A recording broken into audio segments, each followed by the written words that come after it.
This episode is brought to you by Charles Schwab. Schwab's passion for serving clients is more than standard practice. It's part of who they are.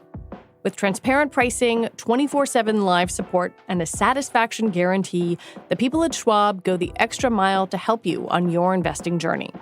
They're not just financial people, they're people too. Learn more at schwab.com/whyschwab.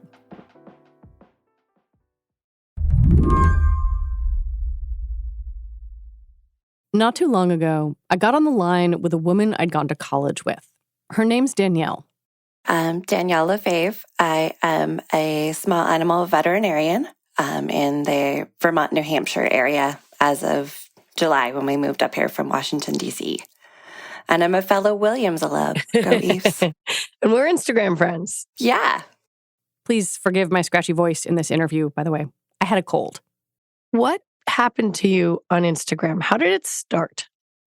It started with a message that I got from an acquaintance.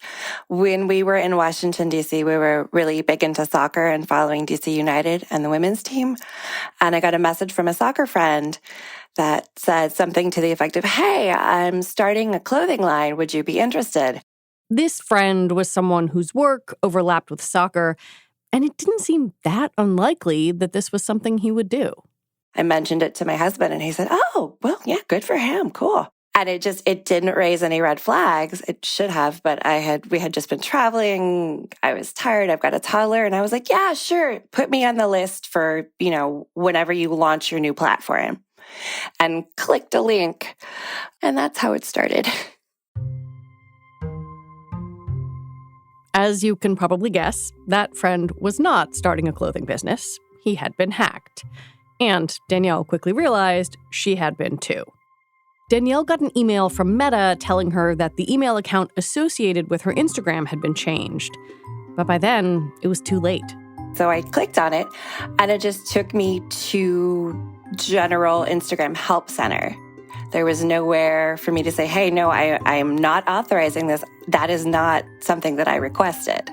And it became pretty clear to me pretty quickly that I was going to be out of luck because every resource that I found online said time is of the essence. Well, this is something that pretty much happened in the evening, and then I went to bed. And so the hackers had hours and hours and hours to swap things over. Danielle tried logging in a few different ways. She even used an account she had for her dog to try to communicate with the hackers. At one point, they sent her a message on WhatsApp asking for money. She said no. She was incredibly frustrated, but also out of options. And then I just decided after a few days that it just wasn't worth the amount of energy that I was investing in my anger and my frustration, and that I could still contact people if I needed to, and I could still find the resources that I needed to, and that, the actual adorable child himself was in front of me. And maybe I should be paying attention to him instead of being mad that I'd lost all my photos. I, of course, clicked on the link like a dum-dum, thinking that you were starting a clothing line. Oh, God, did you get it from me? Oh, no. It's like, well, I'm so sorry. I don't really know Danielle that well. I mean, she just moved. Maybe she's getting out of the veterinary business. I didn't know that you had gotten hacked through me. Oh, God. I do realize the irony here. I host the tech show. I have covered many hacks. And I did the thing you are not supposed to do. I clicked on the weird link. I also tried to get my account back, to no avail. For about 20 minutes, I was in this weird battle with the hackers where I would briefly log in and try to change the settings, and then they would get back in and do the same thing. Then they changed the email and the phone numbers associated with my account, changed my screen name, and started DMing everyone I know about weird crypto schemes. And also, they told people I was starting a clothing line. They even used pictures of my kid when they posted stories and sent DMs. The whole thing would have been darkly funny, except for that part. That felt really invasive. There's a key difference between me and Danielle. Because I am a journalist, and because Slate has contacts at Meta, I was able to email them and get my account back. It sucks, quite frankly, because the person, the friend of mine through whom I got hacked, had an inside connection at Meta and got his account back.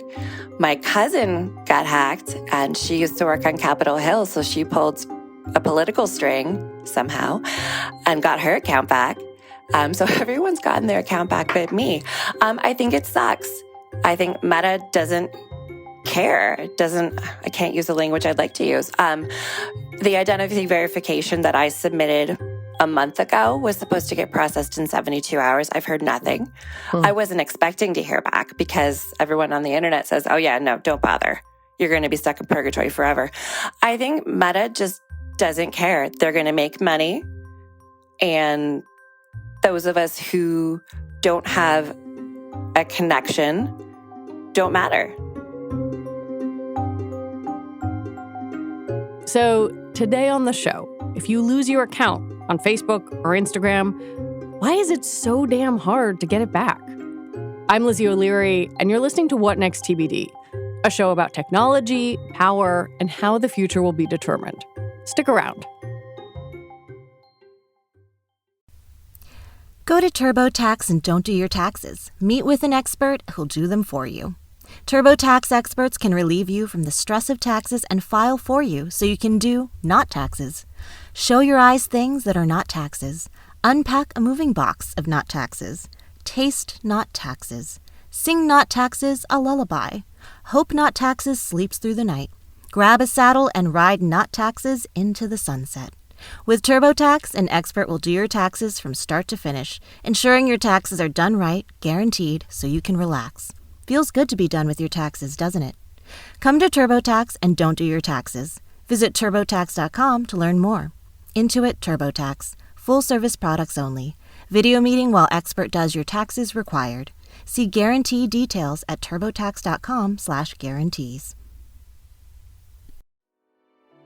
This episode is brought to you by Charles Schwab. Schwab's passion for serving clients is more than standard practice. It's part of who they are. With transparent pricing, 24/7 live support, and a satisfaction guarantee, the people at Schwab go the extra mile to help you on your investing journey. They're not just financial people, they're people too. Learn more at schwab.com/whyschwab. It turns out that I am not the only person wondering why it's so hard to get an account back or even get a hold of someone to talk to at Meta. Kirstin Grind, who's a reporter for the Wall Street Journal, has been wondering the same thing.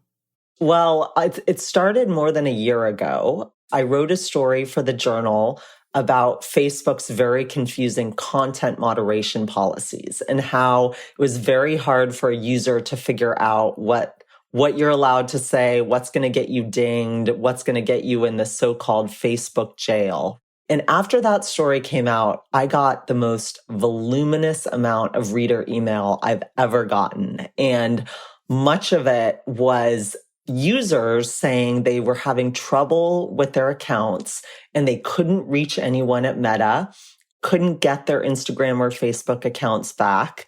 And I just kept getting so many emails that I decided to keep kind of pursuing this issue. And so earlier this year, I wrote kind of like a tongue-in-cheek story about the crazy lengths that people have to go through to try and reach someone at Meta.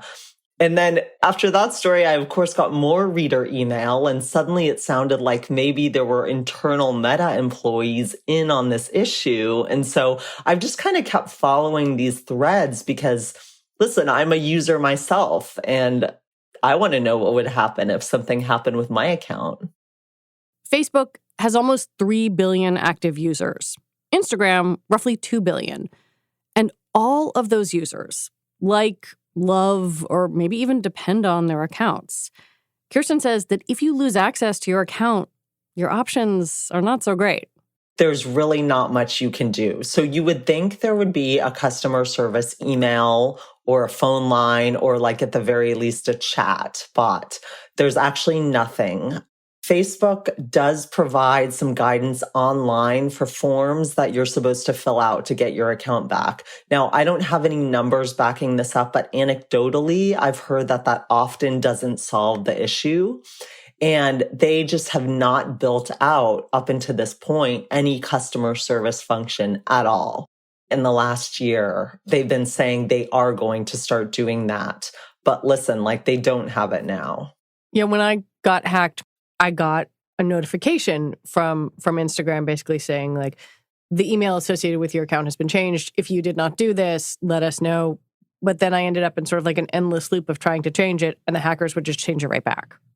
Exactly. It's a very frustrating process because I've heard very similar stories to that where the user goes through the process that Facebook is telling you to go through, or Instagram, and sometimes repeatedly, and nothing happens. And then when nothing happens and you still don't have your account, there's literally no one you can go to for help. Kirstin talked with several people who got, well, I guess you could say creative in their attempts to recover their accounts. One thing that used to work is Meta's virtual reality division at one point had a customer service line. So some people were buying these expensive virtual reality headsets literally just to get someone in customer service to restore their Instagram or Facebook account. That's crazy. It's insane. I talked to people who literally spent like $300 or $400 on a headset that's just sitting in their house now, just to get their Facebook account back. Some people have turned to lawyers. They've tried to hire lawyers to send kind of like scary letters to various people at Meta, but even knowing who to email it to is kind of challenging, right? So some people have emailed like Mark Zuckerberg or Sheryl Sandberg, and then they just don't get a response back. Another common one I've heard is, and this makes sense to me, finding just random Meta employees in your area on LinkedIn and just messaging them for help. I mean, people that have nothing to do with accounts or customer service. But again, none of these seem like surefire ways to get people. When this happened to me, I kept thinking, like, Meta must have teams of people whose job it is to help with this stuff. Do they? You would really think that, but no, they don't. And, you know, there's a lot of reasons for that. One of the reasons is the expense. Think of having customer service for 3 billion people, basically, right? So they haven't spent that money on it yet. The other reason is a cynical reason, which is Meta users are not their customers. We are not paying for this service, right? So why would they help us? Now, that's the sort of cynical viewpoint of this. Meta has said in the past that it could be a security issue. If they have people on the phone talking to you, maybe they're actually talking to a hacker. I've heard that explanation too. So it's unclear why they have no one yet. What did they say to you in your reporting process? They have definitely said that they're now looking at building out some kind of customer service function, and they have acknowledged that it's going to be hard and it's going to take a while. When I recently reported that Meta employees were themselves, some of them facilitating this hacking, they of course have said they do not stand for that. They've been firing these employees, investigating the issue. So they seem to be on it somewhat, but man, there's a lot of users having trouble. We reached out to Meta for comment.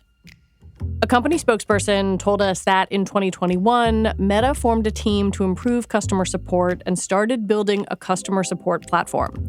They said, quote, "Our goal is to ensure the people and businesses who rely on Meta's platforms every day can get support when they need it." Do we have any way of knowing how many users are having trouble, how big an issue this is? That is one of the things I would love to get to the bottom of. I've never seen a number, and I've looked for one, maybe not super hard, but I don't think there's been one like publicly reported. I mean, I can tell you anecdotally, I hear stories like this all the time. Like every week, I'm getting many user emails, often asking me for help. And I feel so terrible that there's nothing I can personally do for these people that have lost, a lifetime of memories or their business that's being run on Facebook or something like that. I noticed that when I was hacked, I made the mistake of tweeting about it, and it triggered this flood of people replying to me saying I run a service that can help you get your account back. DM me here, message me here. Is there a weird little ecosystem of shady dealers who prey on people who've lost their accounts? Yes, 100% there is. The strange thing is, so there are these people claiming that they can get your account back. And I've talked to users who have literally paid thousands of dollars to these people.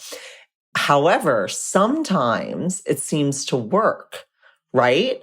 So this is the part where it seems like some of these people, and I've talked to people who have claimed this, have some kind of in with a Meta employee.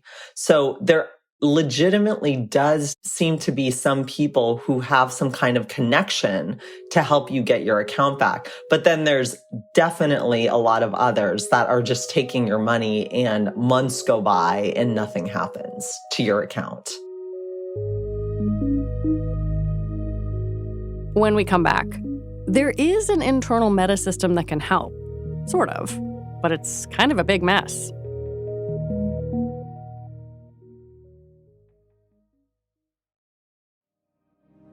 This message is brought to you by Discover.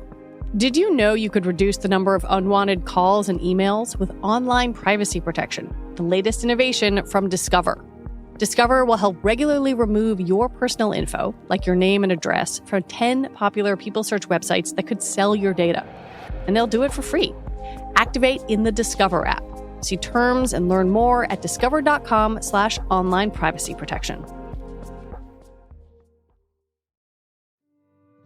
This podcast is brought to you by Progressive Insurance. Most of you listening right now are probably multitasking. Yep, while you're listening, you're probably also driving, cleaning, exercising, or maybe even grocery shopping. But if you're not in some kind of moving vehicle, there's something else you could be doing right now, getting an auto quote from Progressive Insurance. It's easy, and you could save money by doing it right from your phone. Drivers who save by switching to Progressive save nearly $700 on average, and auto customers qualify for an average of 7 discounts. Discounts for having multiple vehicles on your policy, being a homeowner, and more. So just like your favorite podcast, Progressive will be with you 24/7, 365 days a year, so you're protected no matter what. Multitask right now. Quote your car insurance at Progressive.com to join the over 29 million drivers who trust Progressive. Progressive Casualty Insurance Company and Affiliates. National average 12-month savings of $698 by new customers surveyed who saved with Progressive between June 2021 and May 2022. Potential savings will vary. Discounts not available in all states and situations.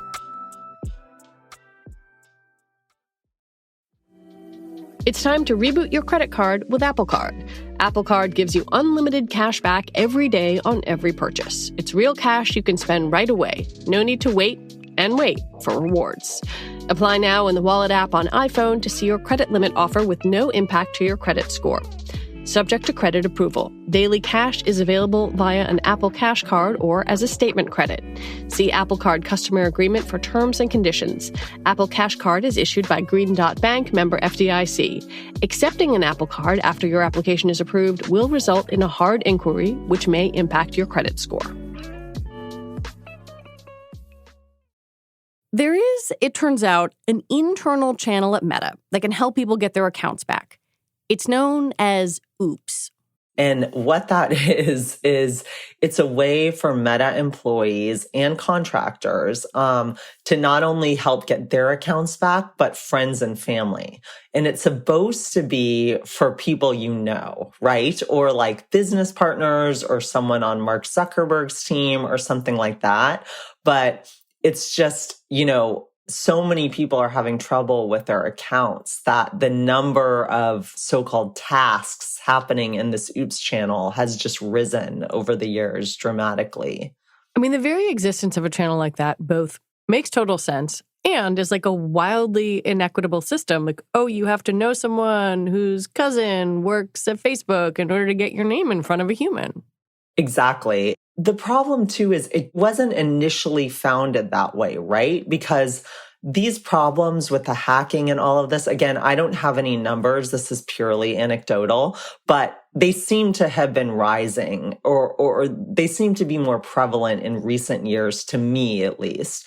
And so I think it wasn't set up that way, the Oops channel. It was truly supposed to be just an internal system for employees and not this sort of like backdoor way for all users to try and get help. Who has access to it? Meta employees, but also contractors, which is very odd. Like security guards, physical security guards that are stationed in Meta offices as part of the process of working for a Meta location. They're onboarded to be able to use the system. And so that sort of opens the door for a lot more access than just employees. Perhaps it was inevitable, given the amount of power involved, that the Oops system would be abused too. Kirstin broke a story showing that Meta was investigating employees and contractors for basically selling their access to it. What some employees allegedly were doing was actually aiding the hackers. So they would accept a bribe from a hacker to get access to a user's account. So basically, it was a way for someone on the outside to easily access Facebook user data, which is just, terrible. And so this is obviously a huge problem that Meta is aware of and is investigating, because you can't have, obviously, your own employees and contractors, by the way, some of which were physical security guards, improperly accessing user accounts.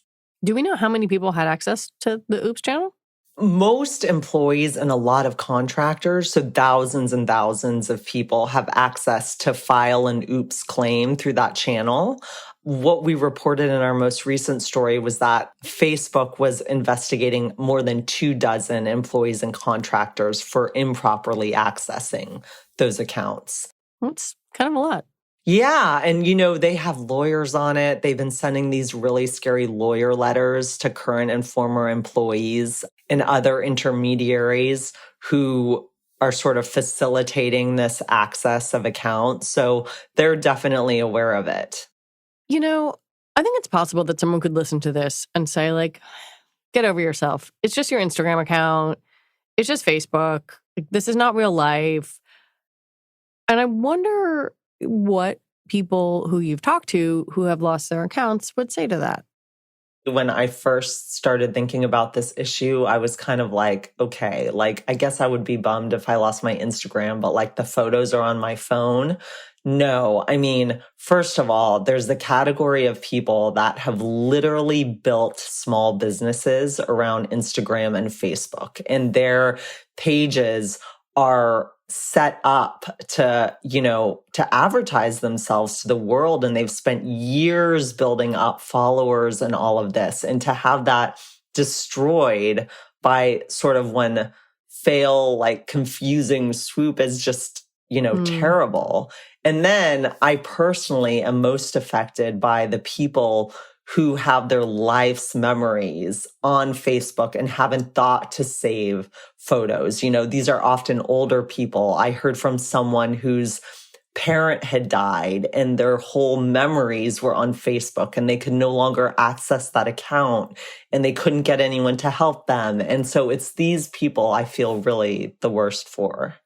God, it's just a reminder of how much, and maybe to some degree, not even now, but even just a few years ago when I think all of us were maybe a little naive about technology, how much our lives are interwoven with these services. Definitely. And I think that it's easy to forget that they run this platform, right? We are on their platform. So it's our photos and memories and comments and all of this. But at the end of the day, if there's a problem, you need to be able to reach someone there because you're using that page from them, basically. And so it's really a good reminder that you should be backing this stuff up. You should not really solely be relying on these tech platforms for this kind of thing, especially if you're not going to be able to reach someone. I cannot imagine that someone in the communications department, or hell, even the executive team at Meta, read a story on the front page of the Wall Street Journal about how much of a problem this was and just thought, like, yeah, let's just ignore that.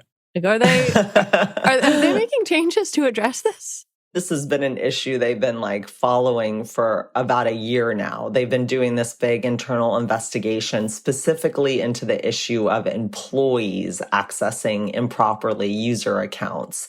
And so they seem to be on it in that respect. And also in regards to the Oops channel, they've definitely tightened up access, especially among contractors accessing that channel. But you know, it's hard to say exactly what they're going to be doing and what's going to happen going forward. In a way, it hurts users, right? Because tightening that one access is, again, the only way for a user to get help sometimes. So it's oh God, that's ironic, right? If they shut down that channel, like what hope do people have? Right, exactly. Meta also laid off roughly 11,000 people toward the end of last year, which doesn't seem like the kind of thing that would make customer service any easier. I do wonder, and I absolutely do not know any of this for sure. This is pure speculation, but I do wonder, despite what they've said about building out customer service, if, you know, we're in this environment where we've had a lot of tech layoffs, not just them, if that's going to remain a priority for them going forward. It clearly hasn't been a priority for a number of years, so it seems like something that would be easy to just put to the side for a little bit longer. But, you know, they've stuck by their statements that they are moving forward with customer service. So let's hope that really happens. In reporting these stories, has it kind of made you think at all about how tech companies think about the users of their services? I think about that a lot. It's actually why I get interested in stories like this, because I think, strangely, sometimes users get overlooked when we cover tech companies. You know, I think we're so focused on, and rightly so, right? We're so focused on like, how is Facebook moderating content, or how is Elon Musk changing Twitter, right? You stop seeing stories about how is the user affected. And the funny thing is, right, none of these tech companies could exist without the user.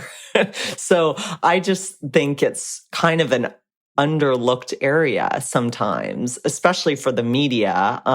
That's not to say we shouldn't be covering that other stuff, but it is definitely overlooked, I think. These users, the people who provide the data that big tech companies are built on, are more than just numbers. And their accounts to them have become digital appendages, either because they are inextricably linked to their work life, or they're chronicles of their children, or just some way to find human connection. They might love their accounts, but it doesn't feel like Meta loves them back. I talked to this woman, Brooke, who built her kind of modeling career on Instagram. And she is one that, for some reason, just kept getting targeted by hackers, probably because she has an enormous account following, like 700,000 followers or something like that. And she paid upwards of $10,000 total to various intermediaries. So not just one. She paid like $7,000 to one. Her account came back. Then a few months later, it got hacked again. She still couldn't reach anyone at Facebook. She found a different intermediary, paid like $300 or $400. A couple more months went by, got hacked again. And so she just keeps like spending all this money. And, you know, these people have no idea who these intermediaries are. I mean, she didn't really know a lot of their names or what their backgrounds were. Sometimes they're just like on WhatsApp. It's very dodgy. And so that kind of thing, the desperation of that is just really sad that you have to go through that just to get your account back. Kirstin Grind, thank you so much for reporting on this and for talking with me. Thanks so much for having me. Kirstin Grind is an enterprise reporter for the Wall Street Journal. And that is it for our show today. What Next TBD is produced by Evan Campbell. Our show is edited by Jonathan Fisher. Alicia Montgomery is vice president of audio for Slate. TBD is part of the larger What Next family, and we're also part of Future Tense, a partnership of Slate, Arizona State University, and New America. And if you are a fan of the show, I have a request for you. Become a Slate Plus member. Just head on over to slate.com/whatnextplus to sign up. All right, we will be back next week with more episodes. I'm Lizzie O'Leary. Thanks for listening.